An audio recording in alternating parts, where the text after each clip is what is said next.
अध्याय 7 का last topic पढ़ेंगे समाजवाद। समाजवाद सोशलिज्म। फर्स्ट आता है इसका समाजवाद से अभिप्राय, मीनिंग ऑफ द सोशलिज्म।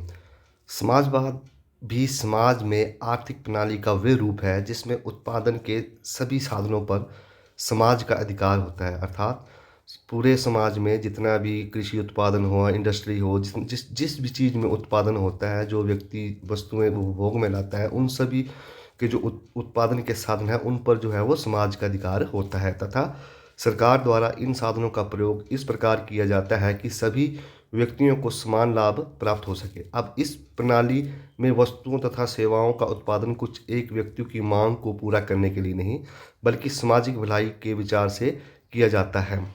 अब जैसे इसमें जो उत्पादन होगा या वस्तुओं या सेवाओं का जो भी उत्पादन किया जाएगा वो कि पर्टिकुलर कुछ लोगों के लिए नहीं, बल्कि पूरे समाज में जितने भी लोग रहते हैं उनके लिए उत्पादन और वस्तुएं और उत्पादन किया जाता है और वस्तुओं और सेवाओं को प्रदान किया जाता है। सैमुअल्सन के अनुसार समाजवाद का उत्पादन के साधनों पर सरकार का स्वामित्व, सरकारी नियोजन तथा आयु का पुनर्वितरण है।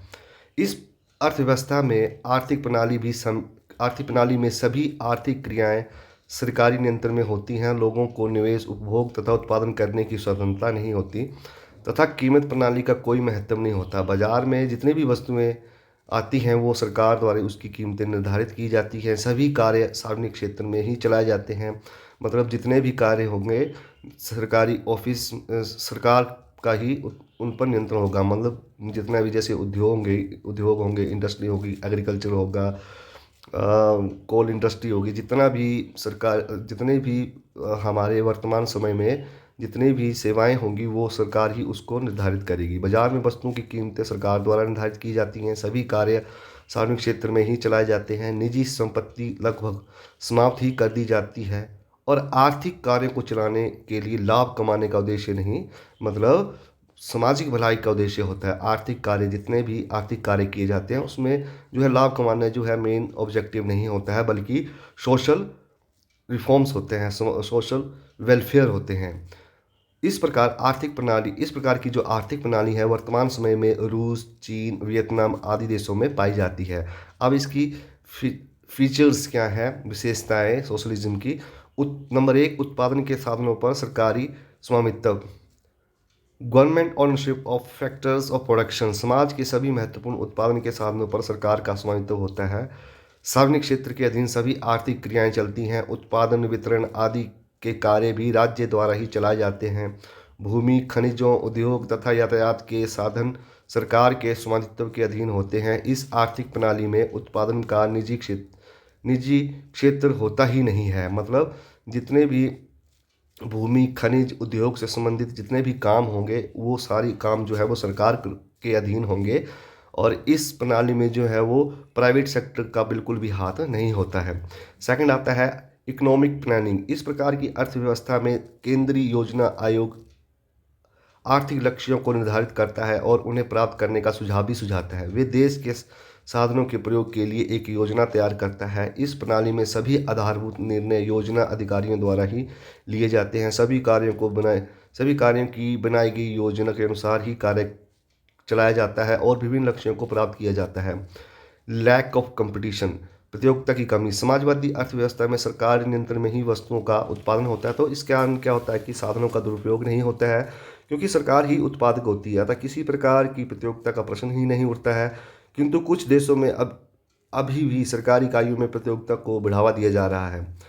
चौथा था एंड ऑफ एक्सप्लोटेशन, शोषण का अंत। समाजवादी अर्थव्यवस्था में सभी कार्य सार्वजनिक क्षेत्र में चलते हैं। सभी लोगों को श्रमिकों के रूप में कार्य करना पड़ता है। यहाँ मालिक तथा मजदूर, धनी तथा निर्धन आदि वर्ग नहीं होते हैं।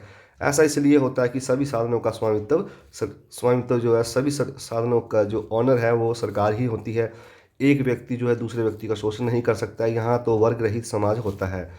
आर्थिक समानताएं, इकोनॉमिक इक्वलिटीज़। सामाजिक अर्थव्यवस्था में आर्थिक समानताओं को प्राप्त करने के लिए प्रयत्न किए जाते हैं, किंतु इसका ये अर्थ नहीं है कि हर काम करने वाले व्यक्ति को एक समान आय प्राप्त होती है और सभी सामाजिक रूप से समान होते हैं। विभिन्न प्रकार के कार्यों में योग्यता के अनुसार जो है वो कार्य लगाया जाता है। अधिक योग्य व्यक्ति को अधिक आय तथा कम योग्य व्यक्ति को कम आय प्राप्त होती है। इस तरह आय में असमानता तो होती है, लेकिन आय का अंतर पूंजीवादी देशों में पाए जाने वाले अंतर से बहुत कम होता है। अब इसका मतलब ये है कि जो जो व्यक्ति जिस जिस कोई व्यक्ति को किस पर्टिकुलर किसी काम को करने की जो उसकी एबिलिटी होती है, योग्यता होता है, उसको उसी के काम में लगाया जाता है और उसके उसी के काम के अनुसार ही वेतन दिया जाता है। और तो इससे क्या होता है कि उस व्यक्ति को उसके काम के अनुसार वेतन मिलता है, परंतु इसमें जो है जो जो अधिक योग्यता रखता है उसके अधिक आय वाले कामों में लगाया जाता है। इससे अब इनमें जो है आय में थोड़ा बहुत डिफरेंस तो होती है, लेकिन आय का अंतर जो है जो पूंजीवादी जो आजकल के वर्तमान देश हैं उनमें बहुत कम अंतर होता है। 6 पॉइंट आता है सामाजिक कल्याण। इस सोशल वेलफेयर, इस प्रणाली में सामाजिक कल्याण को समझ रखकर विभिन्न कार्य चलाए जाते हैं। पूंजीवादी अर्थव्यवस्था की तरह लाभ प्राप्त करना ही एकमात्र उद्देश्य नहीं होता है, क्योंकि सभी कार्य जो है सरकार के स्वामित्व में ही है, निजी लाभ का कोई प्रश्न ही नहीं उठता है। इस व्यवस्था में कीमत प्रणाली सामाजिक भलाई के उद्देश्य से भी प्रभावित होती है, ना कि लाभ के उद्देश्य से। साथ में आता है सरकार द्वारा नियंत्रण, गवर्नमेंट ऑन कंट्रोल। समाजवादी अर्थव्यवस्था में सरकारी नियंत्रण के बिना काम नहीं चल सकता। सरकार का विनियोग, उत्पादन, उपभोग, वितरण, कीमत स्तर इत्यादि पर कठोर नियंत्रण रहता है। इस प्रकार इस प्रणाली में आर्थिक जीवन के प्रत्येक पहलू को नियंत्रण किया जाता है। समाजवाद के गुण, मेरिट्स ऑफ सोशलिज्म। आर्थिक समानता, इकोनॉमिक इक्वलिटी। समाज में आर्थिक विषमताएं नहीं होती हैं, बल्कि मालिक तथा मजदूर के वर्ग नहीं होते हैं, सभी लोग एक ही वर्ग के होते हैं। दूसरा आता है optimum of use of resources. साधनों का उच्चतम प्रयोग। समाजवादी अर्थव्यवस्था में साधनों का ठीक ढंग से प्रयोग होता है, सभी कार्य योजना के अनुसार किए जाते हैं तथा दोहरापन नहीं होता है। तीसरा आता है आर्थिक उतार चढ़ाव, नो इकोनॉमिक इन आर्थिक उतार चढ़ाव नहीं, नो इकोनॉमिक इंस्टेबिलिटीज। सामाजिक अर्थव्यवस्था में सभी निर्णय जो हैं वो केंद्रीय अधिकारी द्वारा लिए जाते हैं। अत्यधिक उत्पादन और अल्प उत्पादन नहीं होते हैं। ऐसा होने से आर्थिक उतार चढ़ावों से छुटकारा मिल जाता है। इक्वल अपॉर्चुनिटीज़, सभी सभी को जो है इस आर्थिक व्यवस्था में समाज के हर व्यक्ति को शिक्षा प्राप्त करने तथा रोजगार प्राप्त करने का समान अवसर मिलते हैं। Social welfare in place of self interest. व्यक्तिगत लाभ के स्थान पर सामाजिक कल्याण। समाजवादी अर्थव्यवस्था में सभी कार्यों का उद्देश्य सामाजिक भलाई को प्रोत्साहित करना होता है, ना कि व्यक्तिगत लाभों को प्राप्त करना। साधनों पर सरकारी स्वामित्व होने के कारण व्यक्तिगत लाभ का तो प्रश्न ही पैदा नहीं होता है। 6 आता है शोषण का अंत। निजी संपत्ति का अंत होने के कारण परजीवियों का भी अंत हो जाता है। इस अर्थव्यवस्था में सभी को कार्य करना पड़ता है तो ही आय प्राप्त होती है। सातवां आता है तीव्र आर्थिक विकास, रैपिड इकोनॉमिक डेवलपमेंट। सामाजिक अर्थव्यवस्था में आर्थिक विकास दर तीव्र तीव्र होती है। पूंजीवादी अर्थव्यवस्था में जो कार्य बहुत देर से होता है वही कार्य समाजवाद में बहुत शीघ्र कर लिया जाता है। आठवां आता है इकोनॉमिक सिक्योरिटी। समाजवादी अर्थव्यवस्था में आर्थिक सुरक्षा का प्रबंध होता है। अकस्मात दुखों जैसे बेकारी, बुढ़ापा, दुर्घटना आदि पर सरकार लोगों की सहायता करती है। पूंजीवादी अर्थव्यवस्था में आर्थिक सुरक्षा का कोई विशेष प्रबंध नहीं होता है। नौवां आता है आवश्यकताओं के अनुसार उत्पादन, प्रोडक्शन अकॉर्डिंग टू नीड्स। सामाजिक अर्थव्यवस्था में उत्पादन लोगों द्वारा मांग के अनुसार नहीं बल्कि मूलभूत आवश्यकताओं को समक्ष रखकर किया जाता है। पूंजीवादी अर्थव्यवस्था में उत्पादन उन वस्तुओं का किया जाता है जिनकी मांग अधिक होती है, जिनसे अधिक लाभ हो सकता है। अब आता है इसका चौथा पॉइंट अध्याय का अवगुण। आर्थिक स्वतंत्रता की कमी, लैक ऑफ इकोनॉमिक फ्रीडम। सामाजिक अर्थव्यवस्था में लोगों को आर्थिक स्वतंत्रता प्राप्त नहीं होती है। सभी आर्थिक कार्यों पर जो होता है वो सरकार का ऑनरशिप होती है।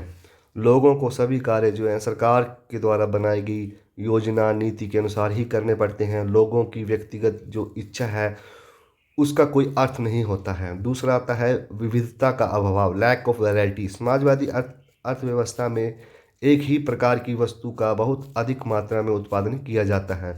लोगों के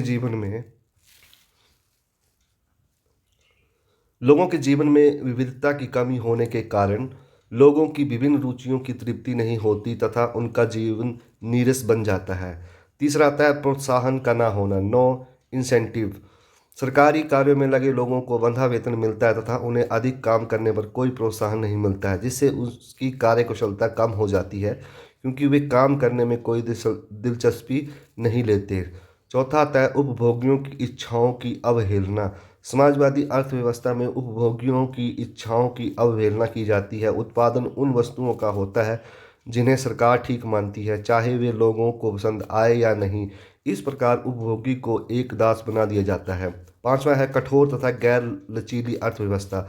समाजवादी अर्थव्यवस्था में कठोरता होती है तथा लचीलेपन की कमी होती है। इसका कारण ये है कि हर छोटे कार्य का निर्णय जो है केंद्रीय अधिकारी द्वारा किया जाता है और इस प्रकार का प्रबंध जो है वो कार्य का एक बोझ एक ही अधिकारी पर पड़ता है। सिक्स आता है लाल फीताशाही तथा भ्रष्टाचार, रेड टेपिज्म एंड करप्शन। इस प्रणाली में लाल फीताशाही, भ्रष्टाचार तथा काम में देरी आदि के दोष प्राय देखने में आते हैं। कर्मचारी को बंधे वेतन मिलने के कारण उनमें मेहनत करने की लगन कम हो जाती है। वे काम को धीरे धीरे निपटाते हैं तथा काम में देरी से भ्रष्टाचार तथा लाल फीताशाही उत्पन्न होती है। सातवां आता है सरकार द्वारा आर्थिक तथा राजनीतिक शक्ति का केंद्रण। समाजवादी अर्थव्यवस्था में आर्थिक तथा राजनीतिक शक्ति का सरकार के हाथों में संकेंद्रण हो जाता है, जो खतरनाक सिद्ध हो सकता है। अंत में यही कहा जा सकता है कि समाजवादी प्रणाली से आर्थिक विकास, समानता तथा स्थिरता जैसे उद्देश्यों की पूर्ति होती है, किंतु इस प्रणाली में निजी उद्यम तथा निजी उद्यम को प्रेरणा का अंत हो जाता है।